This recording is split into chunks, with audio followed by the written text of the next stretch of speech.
the issues that matter to you. Rob Portman, Ted Strickland. Ohio Counts. Race for the U.S. Senate. Sponsored by the City Club of Cleveland. Media partners include WVIZ, PBS, and 90.3 WCPN Idea Stream, and EW Script Stations, WEWS News 5 Cleveland, and WCPO Cincinnati, 9 on your side.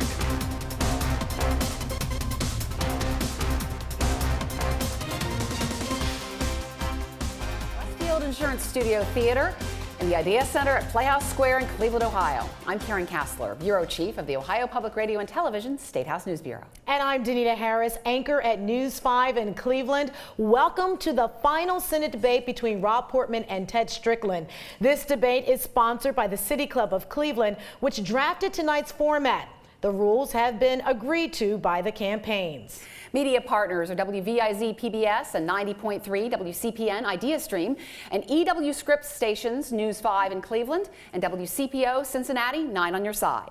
We welcome those watching on ABC stations, as well as those tuning in to your Ohio Public Radio or television station, watching on the Ohio Channel, or nationwide on C-SPAN, and of course, to those here in our studio audience. This 60-minute debate is divided into two segments, each 30 minutes long. Now, in the first half, Karen and I will ask the candidates questions. In the second half, the candidates will respond to questions from the audience. One of those questions will come from Twitter. So if you would like to submit a question, then use the hashtag CityClub. Candidates will have 90 seconds to respond to each question, and the candidate originally asked each question will have an additional 30 seconds for rebuttal. The questions have not been shared with the campaigns. The audience here in the studio has agreed to remain silent so that we can focus on what the candidates are saying. However, we welcome you to applaud at this moment as we welcome the candidates, Republican incumbent Rob Portman and Democratic challenger Ted Strickland.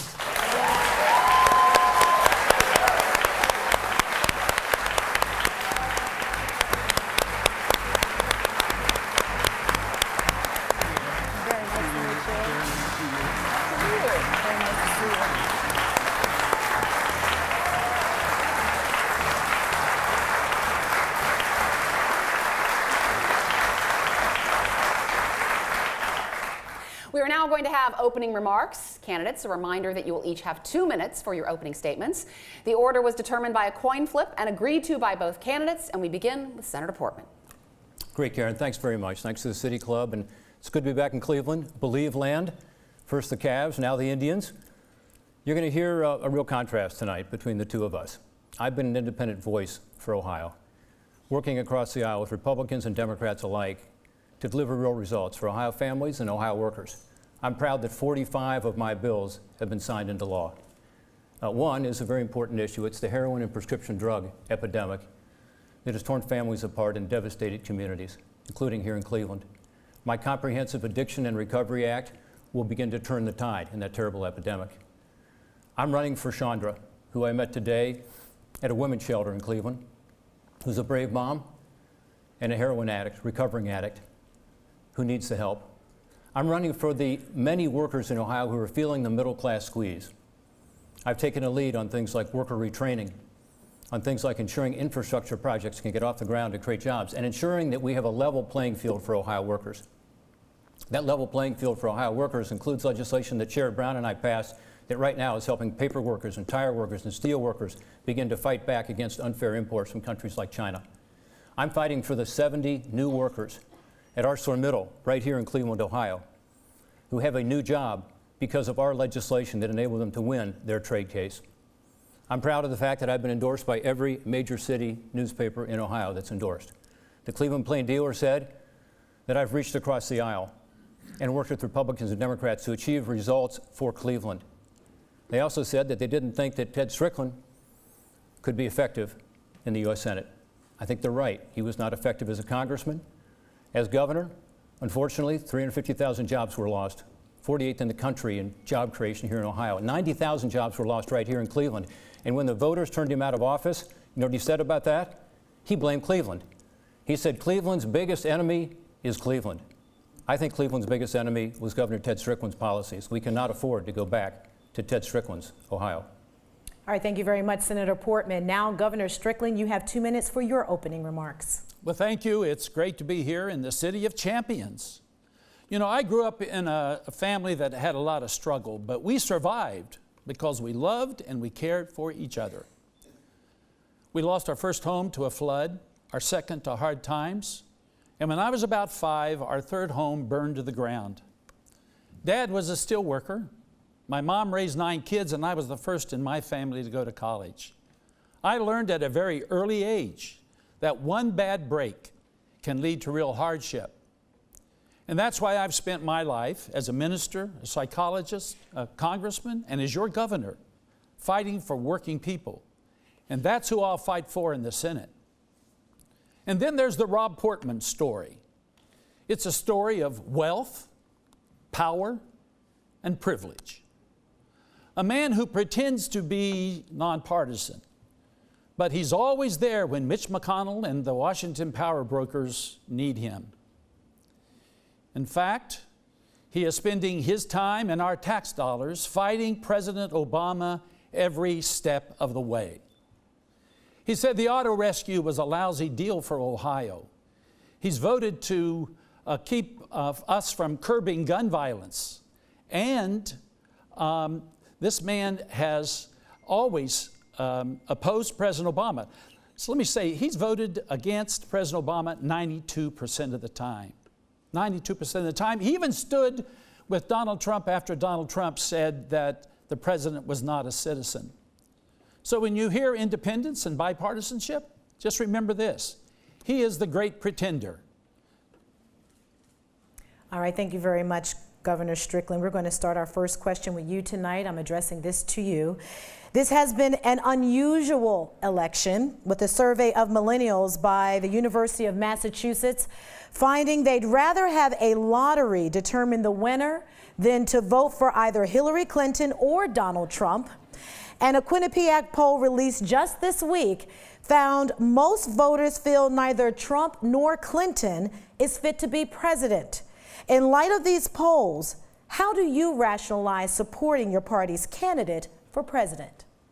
Well, there are big differences between Hillary Clinton and Donald Trump. I can assure you of that. Donald Trump is unfit to be president. He has spent years saying that President Obama was not a citizen. He has mocked disabled people. He has made fun of prisoners of war and Gold Star families and so on. He's called women pigs and worse. We know that Donald Trump is not fit to be president. Hillary Clinton, on the other hand, has great experience. She's been a first lady, she's been a senator, she was our Secretary of State, and she has answers to our problems. Secretary Clinton, working with Barack Obama and Bernie Sanders, they've come up with an education plan, just as an example. And this education plan says if you make less than $125,000 a year, your child can go to a public college or university tuition-free. That includes about 80% of the people in the state of Ohio. Think of that. Parents not having to worry about whether or not their kid can go to college. Now, Senator Portman's not going to support that kind of approach because he's not taken the right kind of attitude toward Ohio students. Let me tell you, he opposes allowing Ohio students to refinance their student debt at a lower interest rate. He's tried to cut millions of dollars out of Pell Grants. When he's had to choose between Ohio students and the banks, he chooses the banks. Okay, Governor Strickland, we're going to have to stop right there. Senator Portman, we know that it actually took you a while to withdraw your support from the Republican nominee, Donald Trump, but I would like to get your take on the fact that millennials, age 18 to 34, isn't it a sad commentary that that age group sees the candidates as neither one of them being fit to be president? Well, Danita, I do think it's sad. I do think that it would be nice if, they could look up to their presidential candidates. I do think that in this campaign, we've seen some things said and done that has discouraged them. I have stood up, as you said, and I have consistently stood up when I thought something was said that was wrong. My opponent hasn't done that, by the way. I believe that words matter. Words mattered so much that I took the extraordinary step not to be able to support my Republican nominee for president. When Hillary Clinton called half of Donald Trump's supporters deplorable, said they were irredeemable, said they were racist, Ted Strickland didn't stand up. He still hasn't to this day to condemn those comments. And words really matter when there are words, right? So this is a campaign between Ted Strickland and me. It's not a presidential campaign, although you'll hear my opponent continually talk about the presidential campaign. You think he wishes he was running against Barack Obama. If so, he should have run in the presidential, or against Donald Trump, he should have run in the presidential campaign. But this is what he said during this campaign. He's the one who has used the word rape in an offensive way, somehow to connect rape to charter schools. He's the one who has said when Justice Antonin Scalia died that it was a cause to celebrate. And he did so for political purposes. He celebrated the death of Antonin Scalia. He's the one who came here to Cleveland during the convention and handed out fortune cookies offending Asian Americans around Ohio, never apologized for it as a political gimmick. And again, he's the one who said to Cleveland, Cleveland, your worst enemy is yourself, as opposed to taking responsibility. All right, Governor Strickland, you have 30 seconds to rebut that statement. Well, my opponent can defend Donald Trump all he wants, but the fact is that he stood with and by Donald Trump after Donald Trump spent years saying that Barack Obama was not a citizen. He stood by Donald Trump when he called women pigs and worse. He stood by Donald Trump when he mocked a disabled person. And it wasn't until it was in his political calculation to try to disassociate himself that at the last minutes, shortly before this election, he said, well, I can't vote for Donald Trump. Mr. Portman, Senator Portman, my first question is to you. Karen. Your colleague, Senator John McCain, promised this week that Senate Republicans would be united against any Supreme Court nominee that Hillary Clinton would put forward if she were elected president. His office has backed off that a bit, issuing a statement that says he would thoroughly examine the record of any Supreme Court nominee put before the Senate.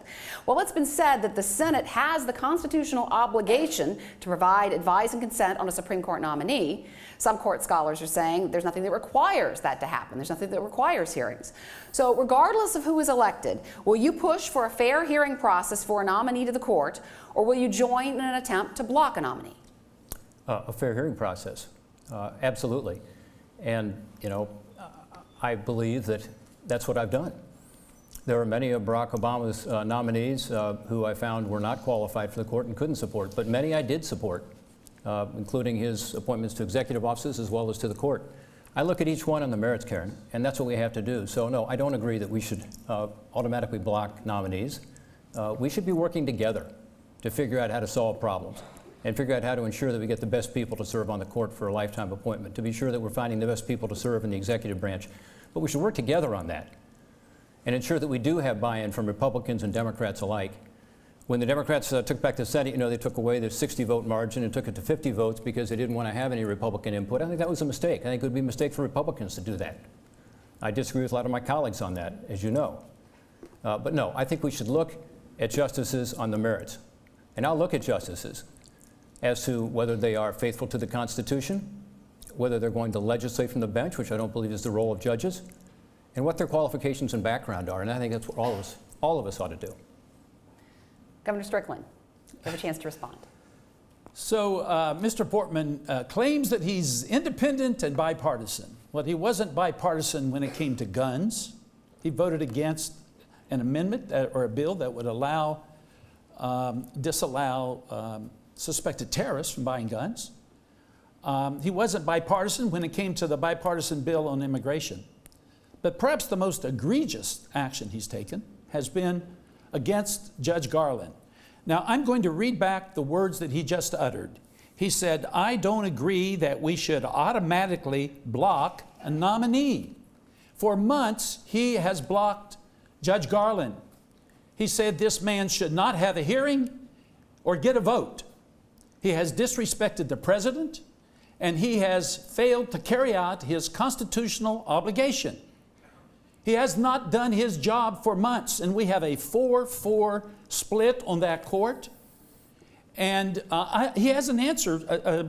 I mean, he needs to give us an answer. Senator, every newspaper in this state has criticized you for this, and yet you refuse to allow the president's nominee to get a hearing and a vote. You've got some answering to do to the people of Ohio. You're not acting in a bipartisan manner. You're acting in a very hyper-partisan manner when it comes to the Supreme Court.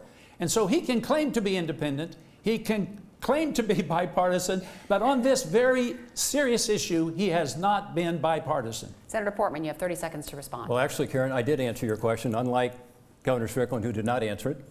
And look, I have voted for Barack Obama's nominees when I thought they were qualified. That's the record. It's a clear record.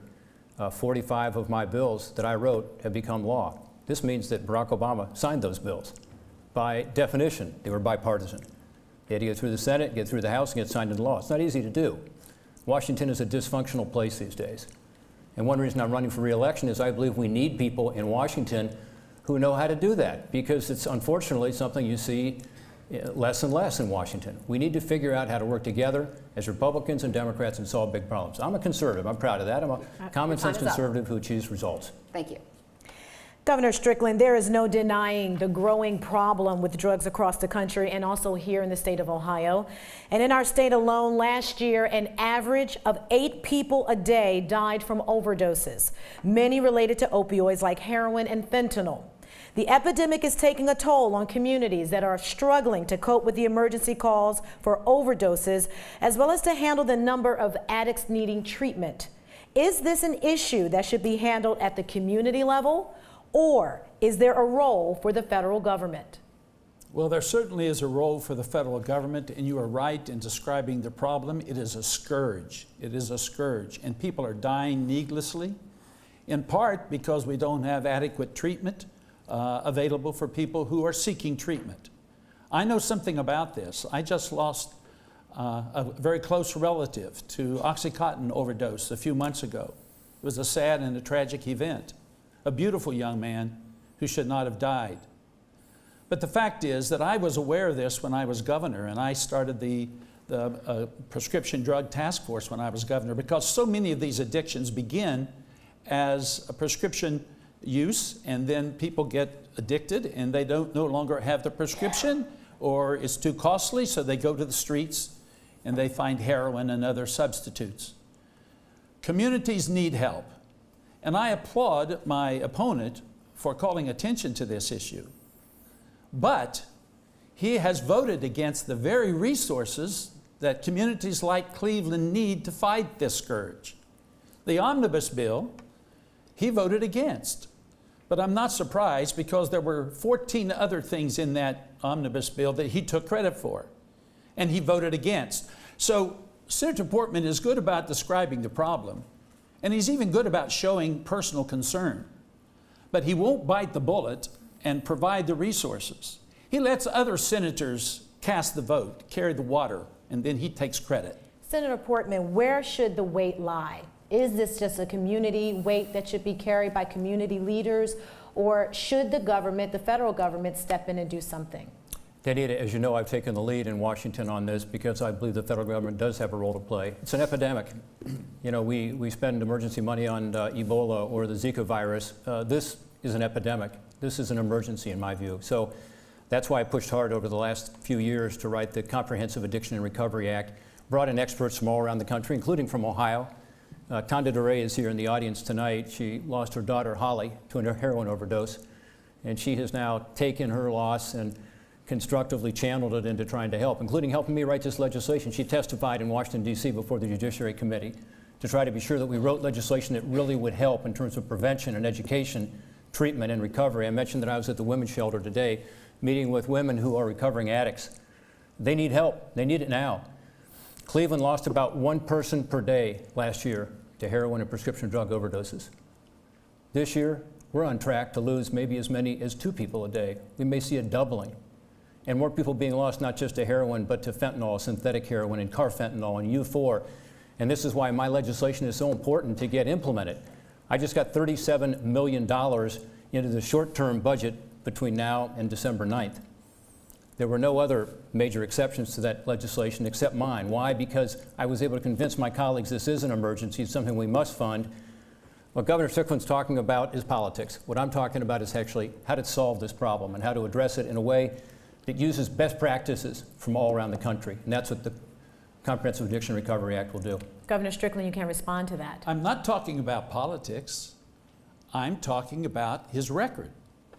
December of last year, in the omnibus bill, there was money in there to provide communities like Cleveland resources to fight this scourge.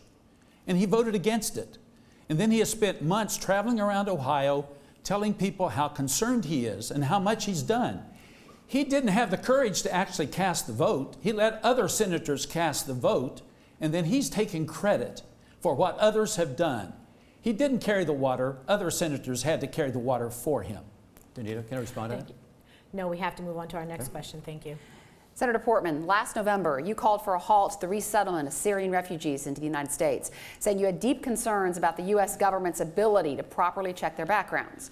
But you've also called the persecution of Christian and other minority religious groups in the Middle East genocide and called on the U.S. to do more to protect them. While most polls show Americans are opposed to the U.S. accepting more Syrian refugees, the pictures from Syria are haunting, such as the one of a young boy in the back of an ambulance covered in blood and dust from an airstrike that destroyed his home. What role, if any, do you think the U.S. should play with regard to the people of Syria? Well, I think we've let the people of Syria down. Sadly, there are over 200,000 people who have been killed by their own government there. 4 million people or more have now fled the country as refugees. Many have stayed in the area to be resettled. Others have gone to Europe, over 1 million. Some have come here. My response to the question about bringing additional Syrian refugees was because before the Homeland Security Committee, the director of the FBI said that we cannot figure out who these people are, what their intentions are, because we have no information on them, because we don't have any contact with the Syrian government or any people on the ground to be able to determine that. That, to me, is not a good thing for the United States to do. Instead, what I've called for since my first day of Senate is to say, let's create in Syria a safe zone, a no-fly zone, where they can stay in their own country. When these refugees have been interviewed and they're asked, would you rather go to Europe, the United States, where would you like to go? They say, we want to stay home. And yet the United States continues to draw red lines to say, we're going to do this in Syria to help, we're going to stop the chemical weapons, we're going to provide some sort of a safe zone, and then we don't honor them. And you see this in Aleppo tonight, as we talk here tonight. The Russians and the forces of Assad are bombing civilians. He's been dumping these barrel bombs onto his civilians over the past several years, again, killing over 200,000 of his own people, and the United States has not led. We lead from behind, which is what the Obama administration promised they would do, and that's exactly what they have done. It's what Ted Strickland supports, and it's led to tragic consequences. Governor Strickland, what would you do? What do you think is the role for the U.S. regarding the people of Syria? First of all, let me say that we have lost a brave American just recently in the fighting that's taking place near Mosul. We ought to remember that only 1% of the American people protect the 99% of us, and we ought to honor our men and women who serve us and never forget their sacrifice for us. Syria is a very complex problem. To be honest with you, I think much of what we're experiencing in Syria and that part of the world today is a direct result of the fact that we went into Iraq some 14, 15 years ago. But what's happening in Syria is tragic. Russia is complicating it. There are so many factions in Syria. Just let me say that I believe our first obligation is to keep Americans safe, and that's my intention. There are some things that we can do there. We can increase our use of air power. We can increase our use of drones. We can increase our intelligence gathering. But I'll tell you one thing that I will never support, and that's ground troops being reintroduced into that part of the world. We cannot solve every problem.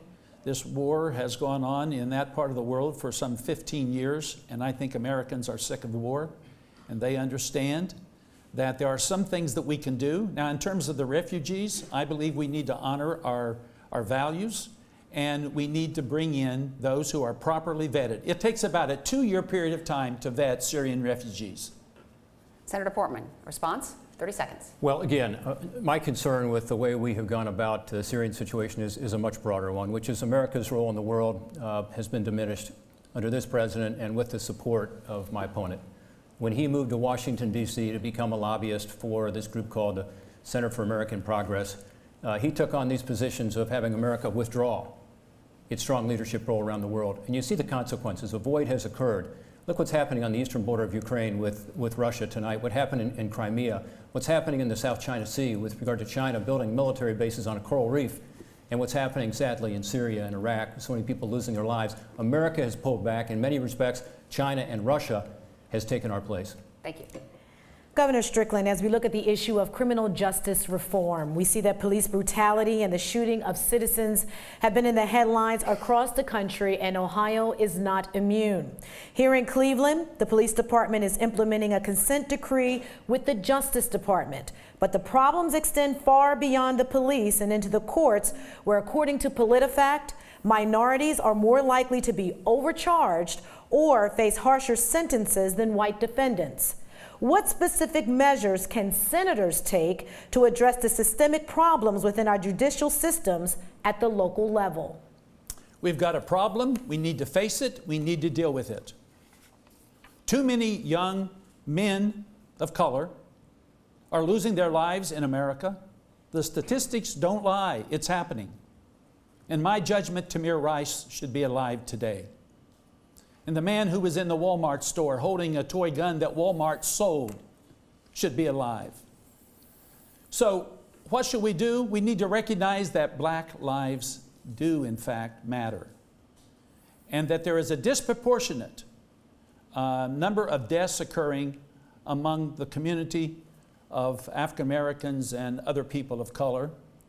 And I believe our government at every level has a responsibility to acknowledge it and to work to stop it. We've got to come together, but we can't solve the problem unless we recognize it and admit it, and then come together and work to solve it. So there is a federal role, and I'm glad the federal government is getting involved in many of these situations. Now, one of the things we shouldn't do is what Senator Portman has proposed to do. He has authored and introduced a national stop and frisk bill. That's not the approach we need. We need to pull communities together, not use issues that drive them apart. But the first thing we need to do is acknowledge the problem and then commit ourselves to finding solutions to that problem. Senator Portman? Danita, you asked about criminal justice reform and some of the deeper problems. There is legislation, as you may know, in the Senate, Cory Booker's legislation that's bipartisan to reform some of our criminal justice system and some of our laws, some of the disparate outcomes that have occurred. And I'm a supporter of that legislation. I'm a co-sponsor of it.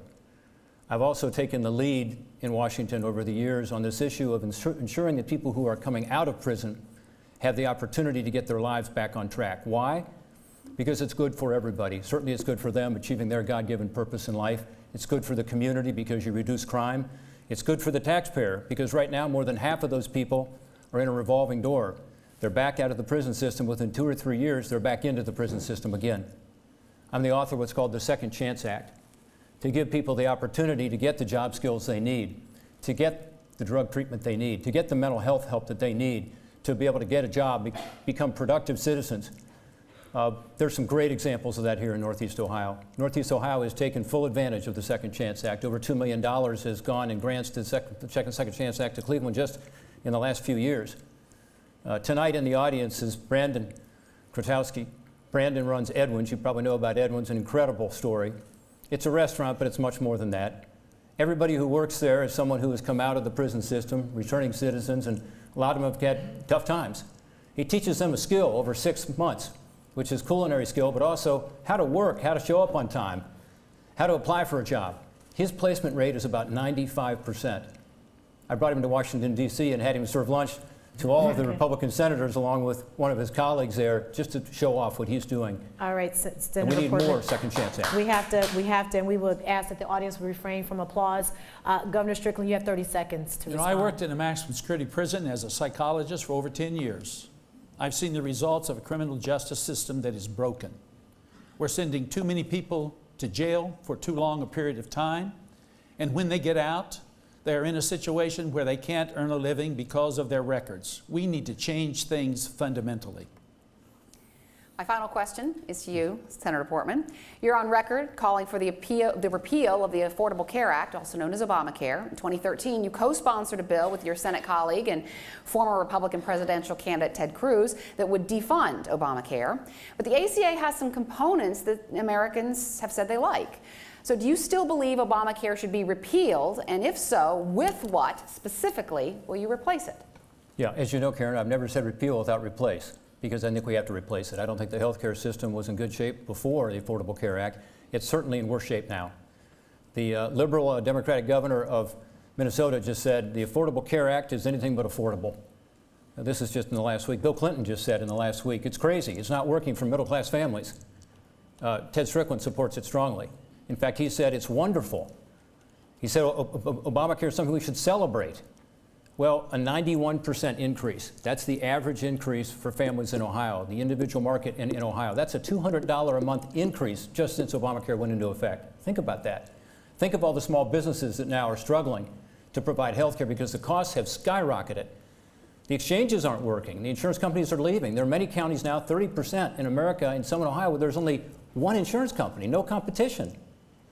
This is not working for Ohio families. People tell me, a woman named Joanne recently wrote to me from Dublin, Ohio, saying, I've got health care, but I don't have health care because now my deductible is so high, it's like I don't even have health care because it's $6,000 out of pocket before anything kicks in. So this is not working for anybody. It has to be replaced. I think both candidates, Ted Strickland and Rob Portman, know that. We have to know that. It's not working for Ohio.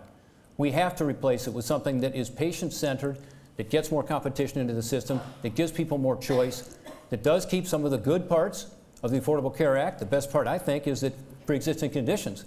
If you have a pre-existing condition, you can't be denied health care coverage. You can do that without turning the health care system upside down, as the Affordable Care Act has done. Governor Strickland. I celebrate the fact that over 800,000 Ohioans have insurance coverage through Obamacare. I celebrate that. You know, Senator, I suppose it's easy for someone like you who gets subsidized, government-subsidized health care, to talk in such a cavalier, casual manner about people who, before Obamacare, had no access to health care. Now, it's not a perfect bill, but it's a good bill. And it's one that we ought to fix, improve, but we ought to keep. And what the senator is suggesting, if you repeal it, you allow insurance companies, once again, to charge women more than men for health care. You allow insurance companies to say, if you've got a pre-existing condition, we're not going to insure you. That's a big problem. And so we need to improve it. We can do that. But the senator has voted to repeal it. And I've never seen any kind of replacement as a part of any vote that he's ever cast. So it's a good thing. I'm so proud of Governor John Kasich for having the wisdom to expand Medicare coverage, only possible because of Obamacare. You couldn't expand Medicare coverage without Obamacare. So I'm very excited about the fact that we are moving toward a time in America where fewer people have to worry about whether or not their kids have access to care, whether or not they'll have care if they have a pre-existing condition. And so I support Obamacare, a big difference between the two of us. Senator Portman, 30 seconds to respond. Again, I just can't believe that Governor Strickland continues to support Obamacare. Others have looked at it and realized this just is not working. Absolutely, you can cover people with Medicaid without having the Affordable Care Act. And by the way, 3/4 of the people he's talking about who get coverage, it's Medicaid. It's not the exchanges. We just found out that in Ohio, there's going to be a 13% increase for people in the exchanges next year. 1 year, 13% increase. No one can afford that. I talked about the middle class squeeze earlier, the fact that wages are flat and expenses are up. You know what the big expense is for most families in Ohio? Health care. All right. Well, we want to remind you that you are tuned to Ohio Counts, Race for the Senate, a debate between Rob Portman and Ted Strickland. We are coming to you live from the Westfield Insurance Studio Theatre here at the Idea Center at Playhouse Square in Cleveland, Ohio. This debate is sponsored by the City Club of Cleveland. Media partners are WVIZ, PBS, and 90.3 WCPN Idea Stream, and EW Script stations, News 5 in Cleveland, and WCPO Cincinnati, 9 on your side.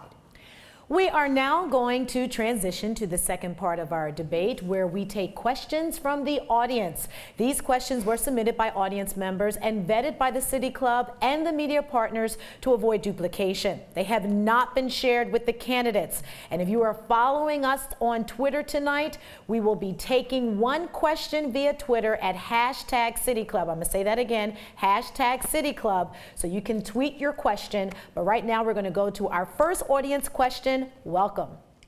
Good evening. My name is Tahir Sanji, and my question is on foreign policy. With ISIS currently losing significant territory in Iraq, what do each of you see as potential solutions to help with the long-term dismantling of fundamentalist teachings that have led to the creation of ISIS? This is for you, Governor Strickland. Thank you for that question. And as I said earlier, Syria is a very complicated, complex problem.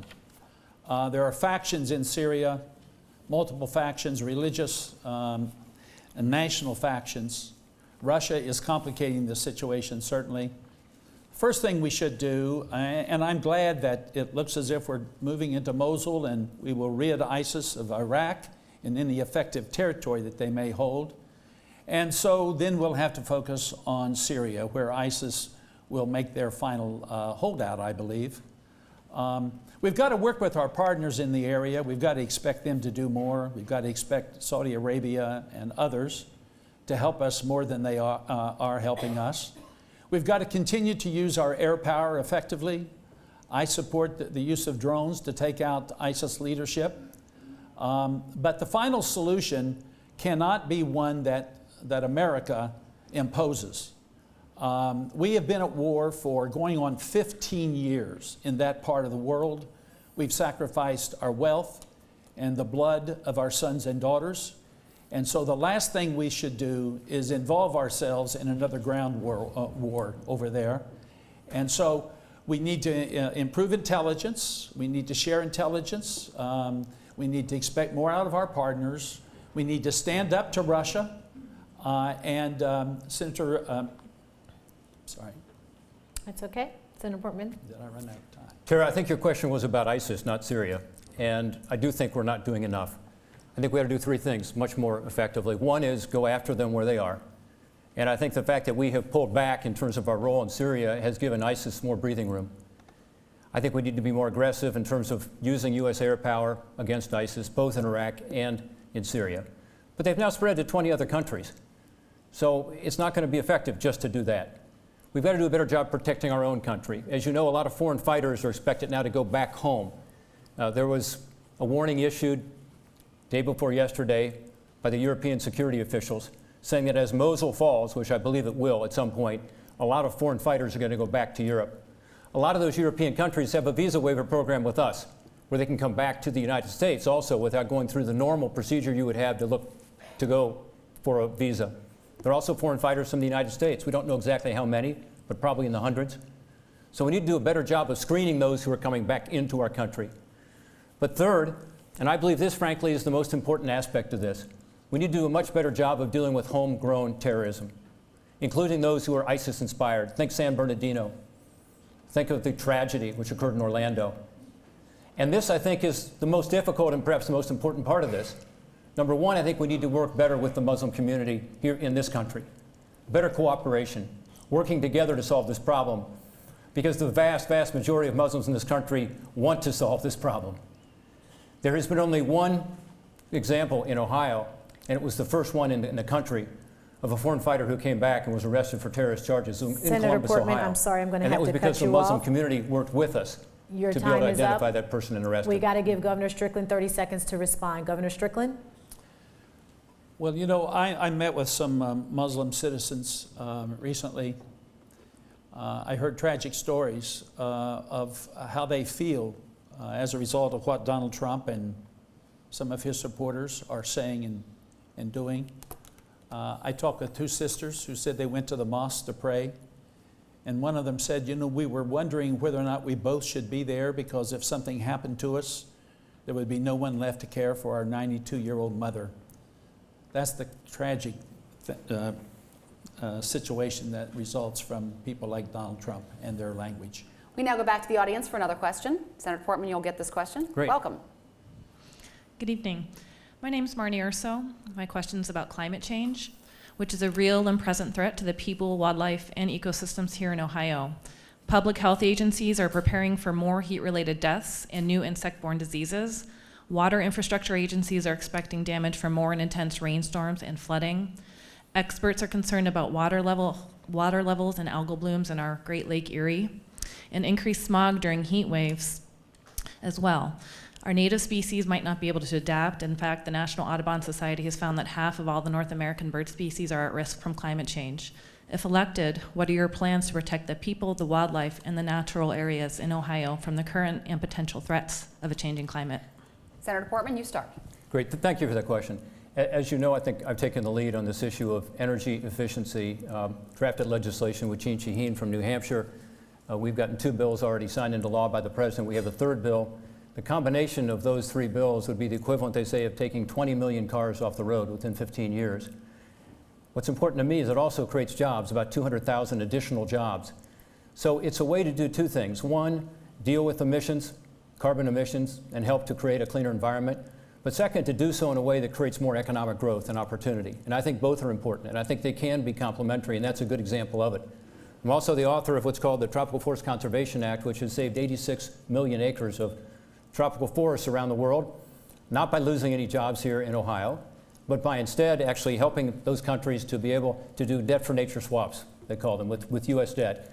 Again, that's been a huge savings because it's viewed as the 3rd or 4th largest cause of carbon emissions is the burning of these tropical forests. So I use those as 2 examples of things that I've actually done.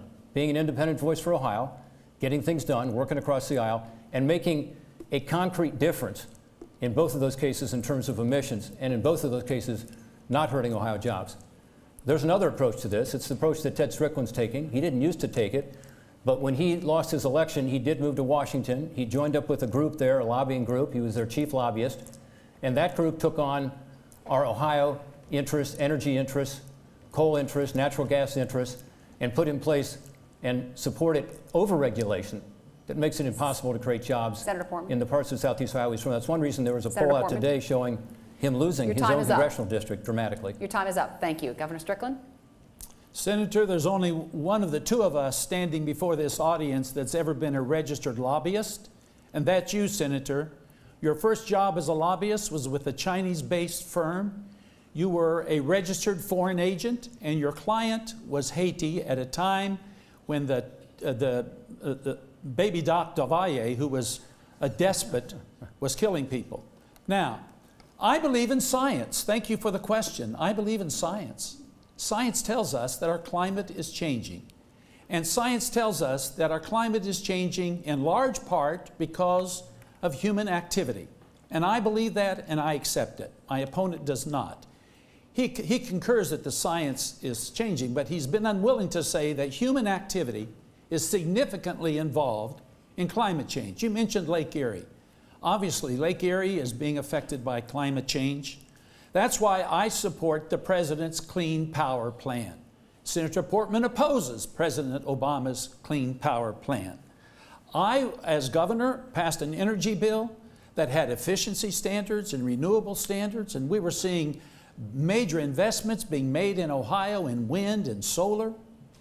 And so I have taken action on this issue. Senator Portman opposes the most significant thing that can be done to improve our climate in this country, and that's to support the President's Clean Power Plan. He refuses to do so. He can talk about the forest somewhere else, but when it comes to what's important right here in this country, he's on the wrong side. Senator Portman. You know, a litany of false claims there that we don't have time to go through, but you must be desperate, Governor. Let me just say this about Lake Erie, because you mentioned it. I've been proud to take the lead there. I'm co-chair of the Lake Erie Caucus, and I'm the one who's taken the lead on dealing with these algal blooms, passed 3 pieces of legislation that affect it, but also to get rid of the microbeads that are in Lake Erie, one of our huge problems here.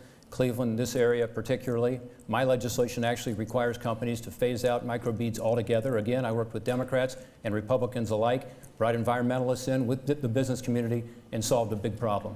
Thank you, Senator. Let's go now to our next audience question. Welcome. My name is Nancy Dietrich. My question is about guns. Would you explain how your stance regarding gun violence and gun registration regulation has either solidified or evolved in the past few years? Governor Strickland, we'll start with you. Well, thank you for the question. And my position has changed or evolved over the last several years. People ask me why. And I say, well, I've got eyes and ears. I've got a head and a heart. And I see what's happening in our country and in our communities. 33,000 Americans lose their lives to gun violence each year, about 2/3 of those as a result of suicide. Now, we can't solve the entire problem, and I do believe and support the Second Amendment, always have and always will. But I also believe that we can have common sense solutions to this very difficult problem. So here's what I support. I support comprehensive background checks for gun sales, including internet sales and gun show sales. That makes sense? Most gun owners support that as well. In fact, the NRA used to support background checks. And I also support keeping those who are suspected of terrorism from being able to go into a gun store and buy a semi-automatic weapon. Senator Portman, on the other hand, voted against a bipartisan bill put forth by a Republican Senate colleague that would have stopped terrorists from having access to guns. Senator Portman, you can respond. Thank you, Dina. So, Governor Strickland, in this campaign, bragged about his A+ rating with the NRA. I'm not talking about years ago, I'm talking about in this campaign. He has said that he has a mixed and spotty record on this issue and that he can be criticized for it. Those are his words, not mine. So I don't know where he is on this issue. I will tell you where I am, which is I do support the Second Amendment. I also support tightening up background checks, in particular to get mental health records into the background checks. I also do support someone who is on a no-fly list not being able to get a gun. But we need to be sure people are properly on the no-fly list. The famous example is that Ted Kennedy was on the no-fly list. And the legislation that I supported actually got the most votes. It was a bipartisan bill to be able to solve that problem. I think it got 56 or 57 votes out of 60. This is one of the things that, again, working together, we should be able to solve. Now, the NRA did not support that particular bill, but I did support it. And I think that's one that, again, regardless of who wins this election, regardless of who wins the majority, we should figure out a way to come together because I think there's a consensus about this. If you're on the no-fly list, you shouldn't be able to get a gun. But these are important issues, and these are issues that we have to address. We have to address the deeper issue, though, of gun violence. When I talk to police officers here in Cleveland about the gun violence going on in this city, they say it's related to gangs and drugs. Another reason for us to get at this heroin and prescription drug issue and other drug issues. Thank you very much, Senator Portman. 30 seconds, Governor Strickland, for your rebuttal. 30 seconds? Okay, I'll try to maintain my 30 seconds. The fact is, a bill was put forth. It was written by Republican Senator Collins of Maine, and it would have prevented people who were on the terrorist suspect watch list from buying guns. The world was watching. The country was watching. Senator Portman voted no. He has sold his soul to the NRA. And that's why they have spent nearly $2 million trying to defeat me in this Senate race. And I'm proud of their opposition. Thank you, Governor Strickland. Unfortunately, we're already on our last audience question. This one comes from Twitter. Let's hear it. Excellent. This question is from Twitter and from Cindy and focuses on education. Testing helps students ID problems, but takes away from teaching time. What changes would you make? Senator Portman? It's a great question, and for teachers out there who are listening, they all feel this way. Maybe some a little more strongly than others, but they don't want to teach the test, they want to teach students. And so I supported legislation called the Every Child Succeeds Act. It was bipartisan legislation. It was worked on with Republicans and Democrats alike. It actually passed the United States Senate a couple months ago. The president signed it into law. And it did change the law so that there aren't as many students who are being focused on the test, not actual learning. I think that's important. I also think it's important to support our students all the way through the process. So I support allowing students who are in high school to be able to get college credit and to be able to get Pell Grants. I have legislation to do that. Marcia Fudge and I actually have introduced that legislation together. She's introduced it in the House, I introduced it in the Senate. It's called early college, early high school legislation. I've also supported legislation to ensure that when someone gets out of college and they have a big student debt, which unfortunately in Ohio a lot of students do, $28,000 is the average, that they should be able to consolidate and refinance that student debt. It's called the Repay Act. And it actually has an interesting provision that for students, they could opt never to have to pay more than 15% of their income in interest on their debt, Senator which I Portman. think would be a terrific thing for those students and for our economy. Governor Strickland. Senator, I don't know if it's the lighting in here or my perspective, but your nose seems to be growing. The fact is, you have consistently opposed allowing Ohio students to refinance their student debt at a lower interest rate. That's his record. That's his record. Read the Repay Act. Now, let me say this about the question. We need to respect teachers. We need to allow teachers to help us formulate the approach that we take when we try to educate our kids. For far too long, we've tried to adopt a corporate business model for our schools. We treat our children as if they're some kind of wedge, these wedges. Every child is individual, every child is different, every child has a different method of learning and needs to be valued as an individual student.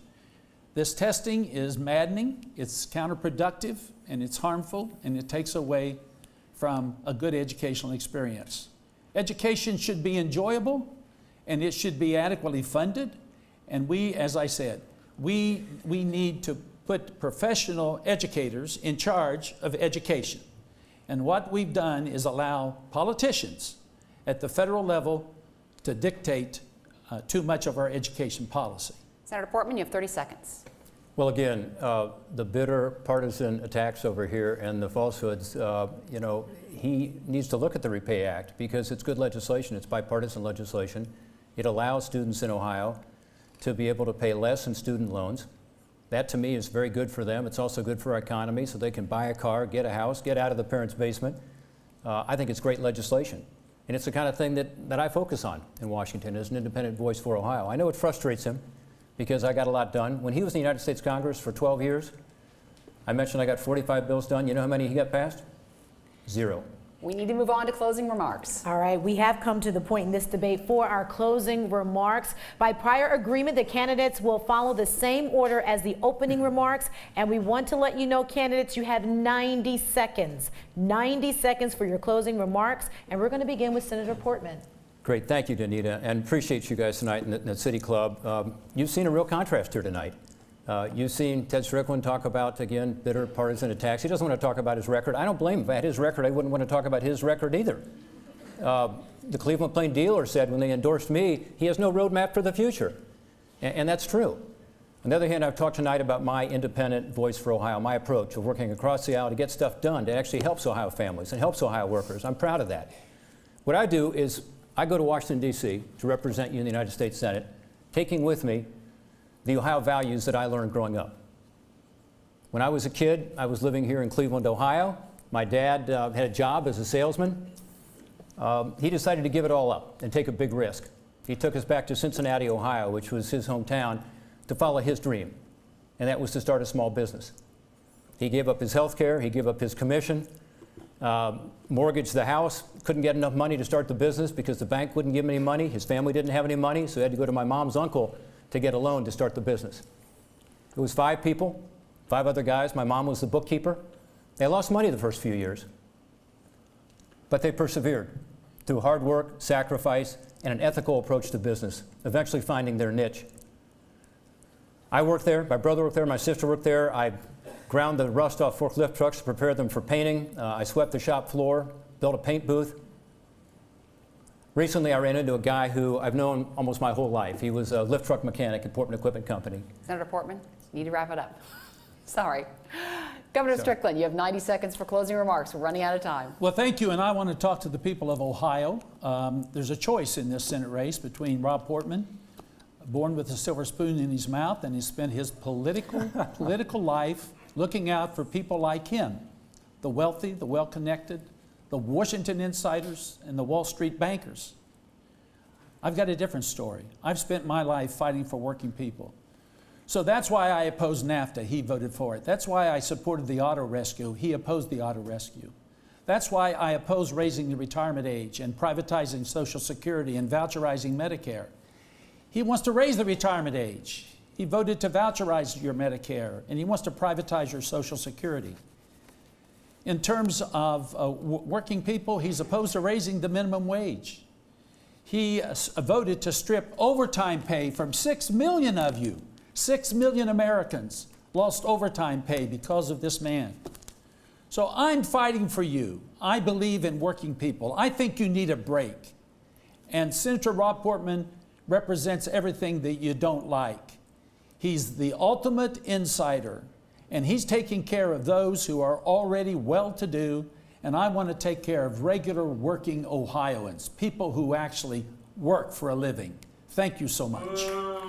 All right, we're going to ask the audience to refrain from any noises, any sounds. We've been good so far. Let's close out on a positive note. You have been tuned into Ohio Counts, Race for the Senate, a debate between Rob Portman and Ted Strickland. This debate was sponsored by the City Club of Cleveland. Media partners include EW Script Stations, News 5 in Cleveland, and WCPO Cincinnati 9 on your side, along with WVIZ PBS and 90.3 WCPN Idea Stream. I would like to thank both candidates for participating in this debate tonight, and also a big thank you to our studio and Twitter audience for their thoughtful questions. For my colleague Danita Harris, from News 5 here in Cleveland, I'm Karen Kassler from the Ohio Public Radio and Television State House News Bureau. Thank you for tuning in, and good night from Cleveland.